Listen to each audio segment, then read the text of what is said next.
പുതിയൊരു വീഡിയോയിലോട്ട് എല്ലാ കൂട്ടുകാർക്കും ഒരിക്കൽ കൂടി സ്വാഗതം. അപ്പം ഇന്ന് നമ്മൾ ബീട്രൂട്ടിൻ്റെ ഒരു തോരൻ വെക്കാമെന്ന് വിചാരിച്ചേ. അപ്പോൾ ബീട്രൂട്ട് ചെറുതായിട്ട് അരിഞ്ഞ് വെച്ചിട്ടുണ്ട്, അതിനകത്തേക്ക് സവാള എടുത്ത് വെച്ചിട്ടുണ്ട്, പച്ചമുളക് കരിയാപ്പില എടുത്ത് വെച്ചിട്ടുണ്ട്. അപ്പോൾ നമ്മൾ ചോപ്പറിലിട്ടിട്ട് അത് ചോപ്പ് ചെയ്തെടുക്കുകയാണ്. അല്ല നമ്മൾ കൊത്തിപ്പൊടിക്കുകയാണെങ്കിൽ ഒരുപാട് സമയം വേണ്ടി വരുമല്ലോ. അപ്പോൾ അതിലേക്ക് ബീട്രൂട്ടും സവാളയും 2 കഷ്ണം ഇഞ്ചിയും കൂടി ഇട്ടിട്ടുണ്ട്. ഇഞ്ചി ഇടാമെങ്കിൽ നല്ല ടേസ്റ്റാണ് ബീട്രൂട്ട് തോരന്. അപ്പോൾ അതിങ്ങനെ ഇട്ടിട്ട് നമുക്കത് ചോപ്പ് ചെയ്തെടുക്കാവേ. ഈ ചോപ്പർ നല്ലതാണ്, നമ്മൾ വലിക്കുന്ന ചോപ്പറിനെക്കാട്ടി നല്ലതാണ് ഇത്. പെട്ടെന്ന് നമുക്ക് നല്ല കുരുകുരാന്ന് അരിഞ്ഞ് കിട്ടുവേ. നല്ലതാണിത്. ആരെങ്കിലും ഉപയോഗിക്കുന്നവരുണ്ടെങ്കിൽ ഒന്ന് കമൻറ്റ് ചെയ്തേക്കണേ. എൻ്റെ വലിക്കുന്നതുകൊണ്ട്, പക്ഷേ അതിനേക്കാട്ടിലൊക്കെ ബെറ്ററായിട്ട് എനിക്കിതാണ് തോന്നിയത്. അങ്ങനെ നമ്മുടെ ബീട്രൂട്ടിൻ്റെ ഇതെല്ലാം അരിഞ്ഞെടുത്തിട്ടുണ്ട്. പിന്നെ എണ്ണ ഒഴിച്ച് ചൂടാക്കി അതിലേക്ക് കടുക് ഇട്ട് പൊട്ടിച്ചിട്ട് കുറച്ച് ജീരകവും കൂടി ഇട്ട് കൊടുത്തിട്ടുണ്ട്. അതിലേക്ക് കരിയാപ്പിലയും പച്ചമുളകും കൂടി ഇട്ടൊന്ന് വഴറ്റിയെടുത്തിട്ടുണ്ട്.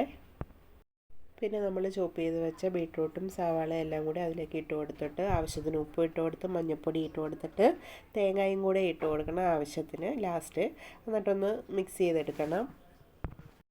എനിക്ക് ബീട്രൂട്ട് തോരനൊന്നും ഇഷ്ടമില്ലായിരുന്നു. ഞാൻ ഈ അടുത്ത സമയത്താണ് ഇത് തിന്നു തുടങ്ങിയത്. അപ്പോൾ ഇഞ്ചിയൊക്കെ ഇടുന്നതുകൊണ്ട് നല്ലൊരു ടേസ്റ്റ് ഉണ്ട്, നല്ല മണമൊക്കെ വരുന്നുണ്ടായിരുന്നു. അങ്ങനെ ഞാൻ കഴിച്ചു തുടങ്ങി. ഇപ്പോൾ എനിക്ക് ഇഷ്ടമായി തുടങ്ങിയിട്ടുണ്ട് ഇത്.